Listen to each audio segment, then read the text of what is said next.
আজকে মোট 250টি আসনের ব্যাপারে আমরা ঘোষণা দিচ্ছি।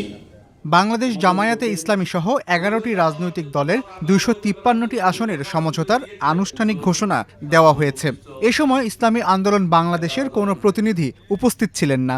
47টি আসন ফাঁকা রেখে 253 আসনে সমঝোতার কথা ঘোষণা করা হয়েছে। বাংলাদেশ জামায়াত ইসলামী 179, জাতীয় নাগরিক পার্টি 30, বাংলাদেশ খেলাফত মজলিস 20।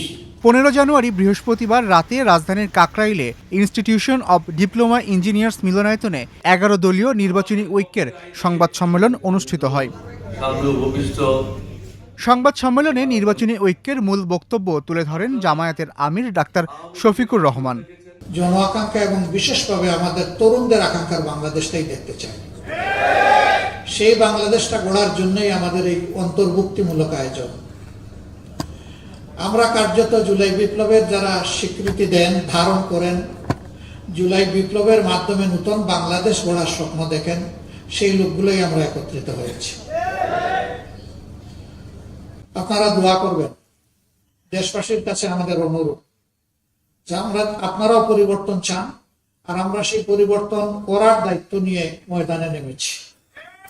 কার্যত আপনাদের দেওয়া দায়িত্বই আমরা পালন করার জন্য সামনে এসেছি। আমরা আশা করি যে আপনারা সবকিছু দিয়ে আমাদের পাশে থাকবেন, সমর্থন যোগাবেন, ভালোবাসবেন এবং জনগণের বিজয়টা আপনারা নিশ্চিত করবেন।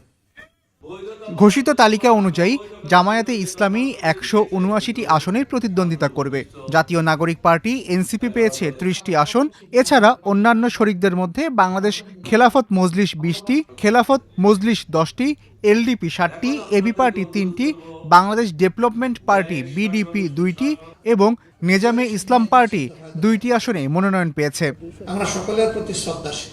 এ সময় আরও বক্তব্য দেন বাংলাদেশ খেলাফত মজলিসের আমির মাওলানা মামুনুল হক, এনসিপির আহ্বায়ক নাহিদ ইসলাম ও খেলাফত মজলিসের মহাসচিব আহমদ আব্দুল কাদের। আমাদের সেই গণ অভ্যুত্থানের আকাঙ্ক্ষিত বাংলাদেশ, আমাদের মহান মুক্তিযুদ্ধের সাম্য, মানবিক মর্যাদা এবং সামাজিক সুবিচারের বাংলাদেশ এবং আমাদের 1947 সালের যে আজাদীর লড়াই, সকল ঐতিহাসিক লড়াইকে ধারণ করে আমরা এই আসন্ন নির্বাচন এবং গণভোটে একত্রে কাজ করব, ঐক্যবদ্ধ কাজ করব।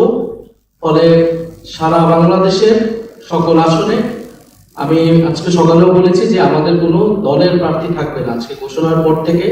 সেটা আমাদের এই নির্বাচনী সমঝোতা বা 11 দলীয় নির্বাচনী ঐক্য, তাদের প্রার্থী হিসেবে তারা বিবেচিত হবে এবং আমরা সবাইকে সহযোগিতার মাধ্যমে জনগণের পক্ষে, ন্যায়ের পক্ষে আমরা এই নির্বাচনকে ফলাফল নিয়ে আসবো এবং বাংলাদেশ সামনের দিকে এগিয়ে যাবে, এটাই আমাদের প্রত্যাশা।